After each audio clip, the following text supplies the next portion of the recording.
తేల్చి 474 కుటుంబాలకి జగన్మోహన్ రెడ్డి గారు నష్టపరిహారం అందించడం జరిగింది. మిగిలిన కుటుంబాలకు సంబంధించినటువంటి రికార్డు డేటా కూడా కలెక్ట్ చేసేటువంటి అవకాశం రాలేదు.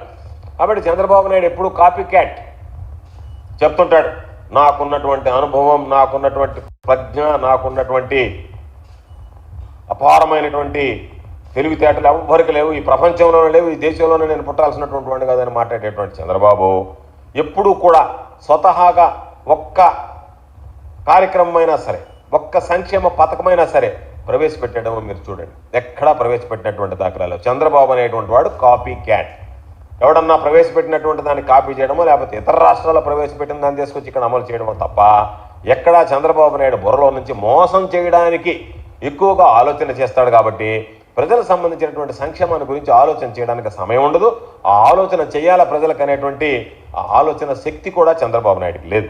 అందుకనే ఈరోజు అందరినీ గతంలో చూసాం, కాంగ్రెస్ పార్టీ రుణమాఫీ చేస్తే నేను వస్తే రుణమాఫీ చేస్తానని 2014లో అధికారంలోకి వచ్చిన తర్వాత ఎన్ని రకాలైనటువంటి నిబంధనలు విధించి రైతులకు ఇవ్వడానికి డబ్బులు మనసు రాక రైతు రుణమాఫీ పేరుతో మోసం చేశాడు.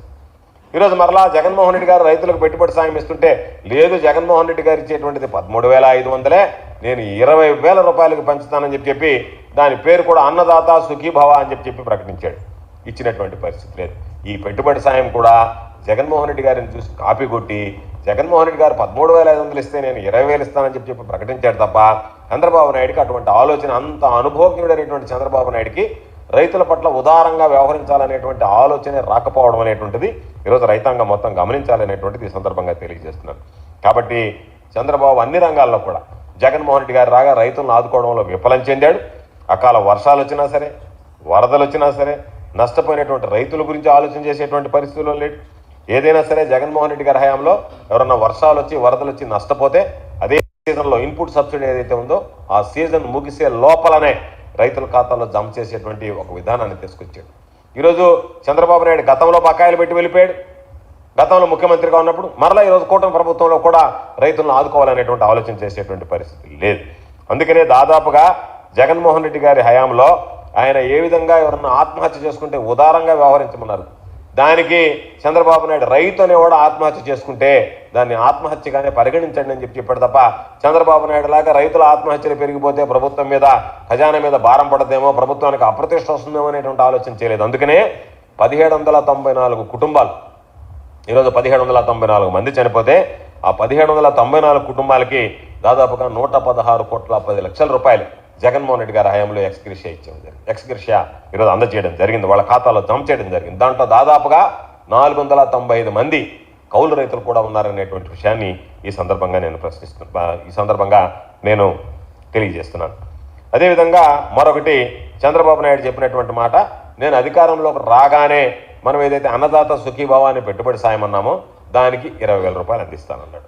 మొన్న అసెంబ్లీ సమావేశాలు వచ్చాయి, అందరం ఎదురు చూసాం. జగన్మోహన్ రెడ్డి గారు ఇచ్చినట్టుగానే జగన్మోహన్ రెడ్డి గారు ఏదైతే 13,500 53,58,000 కుటుంబాలకు అందించారో వాళ్ళకి 20,000 రూపాయల లెక్కన దాదాపుగా 10,718 కోట్లు అవసరపడతాయి. ఆ 10,718 కోట్లు చంద్రబాబు నాయుడు గారు ప్రకటిస్తాడేమోనని చెప్పి, ఎందుకంటే ఓటాన్ అకౌంట్ బడ్జెట్ని కొనసాగించి చివరికి రాజ్యాంగ నిబంధనలకి లోపడి ఈరోజు ఆయన ఫుల్ ఫ్లెడ్జెడ్ బడ్జెట్ రోజు ప్రవేశపెట్టిన 10,718 కోట్ల రూపాయలు దానికి సంబంధించినటువంటిది ఈరోజు ఆ బడ్జెట్లో కేటాయిస్తాడేమో నిధులు అంటే కేటాయించినటువంటి పరిస్థితి లేదు. అంటే చంద్రబాబు నాయుడు 1 సంవత్సరం ఇప్పటికే రైతులను మోసం చేయడానికి నిర్ణయించుకొని దానిలో భాగంగా 1 రూపాయి కూడా కేటాయించకుండా ఈరోజు మోసం చేశాడు. జగన్మోహన్ రెడ్డి గారు 12,500 రూపాయలు ఇస్తానని చెప్పాడు. 4 విడతల్లో 50,000 రూపాయలు మేనిఫెస్టోకి సంబంధించి చెప్పాడు. అంతకుముందు జరిగినటువంటి ప్లేనరీ సమావేశంలో చెప్పాడు. అధికారంలోకి వచ్చిన తర్వాత 13,500కి పెంచాడు, 5 విడతలకు పొడిగించాడు. చంద్రబాబు నాయుడు లాగా మోసం చేయలేదు, చంద్రబాబు నాయుడు లాగా అబద్ధాలు చెప్పలేదు. చెప్పి ఎగ్గొడితే చంద్రబాబు నాయుడు గారు చెప్పిన దానికన్నా మిన్నగా ఇచ్చాడు జగన్మోహన్ రెడ్డి గారు. దాని ఫలితం ఈరోజు దాదాపుగా 53,58,000 మంది రైతు కుటుంబాలకి 34,288 కోట్ల రూపాయలు వైఎస్ఆర్ రైతు భరోసా కింద పెట్టుబడి సహాయం నాటి ముఖ్యమంత్రిగా జగన్మోహన్ రెడ్డి గారు అందించడం జరిగిందనేటువంటి విషయాన్ని ఈ సందర్భంగా తెలియజేస్తున్నాను. అదేవిధంగా 2023-2024 సీజన్ ఎన్నికలు వచ్చేటప్పటికి వాటికి సంబంధించి దాదాపుగా ప్రీమియం చెల్లించాల్సినటువంటి పరిస్థితి ఏర్పడింది. చంద్రబాబు నాయుడు ప్రభుత్వం అధికారంలోకి వచ్చింది. 930 కోట్ల రూపాయల రైతులకు సంబంధించినటువంటి ప్రీమియం చెల్లించాల్సినటువంటి అవసరం ఏర్పడితే దాన్ని చెల్లించిన పాపాన పోలే. చెల్లించిన పాపాన పోకపోవడంతో దాదాపుగా ఈరోజు 11 లక్షల మంది రైతులకు సంబంధించినటువంటి బీమా ఏదైతే ఉందో 1385 కోట్ల రూపాయల బీమా, పంటకి సంబంధించి కరువుకు సంబంధించి దెబ్బతిన్నటువంటి దానికి 1385 కోట్ల రూపాయల బీమా ఈరోజు ఇవ్వకుండా వెళ్ళిపోగా మరలా జగన్మోహన్ రెడ్డి గారి ప్రభుత్వం ఇవ్వలేదని చెప్పి నిస్సిగ్గుగా నిర్లజ్జగా ఈరోజు నిందలు వేసేటువంటి పరిస్థితి ఏర్పడింది.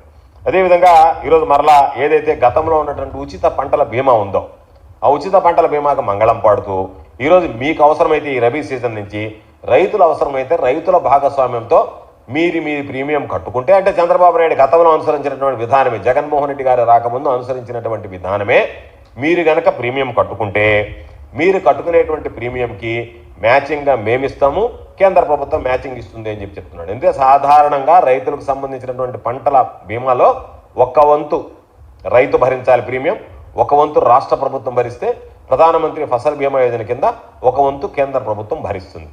జగన్మోహన్ రెడ్డి గారు ముఖ్యమంత్రిగా ఉన్నప్పుడు రైతులకు సంబంధించి ఎవడైనా సరే నోటిఫైడ్ క్రాప్స్కి వేసిన వెంటనే ఈ క్రాప్ బుకింగ్ అయిపోయిన తర్వాత రైతు భాగస్వామ్యం లేకుండా, రైతు 1 రూపాయి చెల్లించాల్సినటువంటి అవసరం లేకుండా రైతుల ప్రీమియం, రైతుల పక్షాన ఎంత ప్రీమియం కట్టాలనో ఆ ప్రీమియం, రాష్ట్ర ప్రభుత్వ వాటా 2 కూడా జగన్మోహన్ రెడ్డి గారే చెల్లించడం జరిగింది.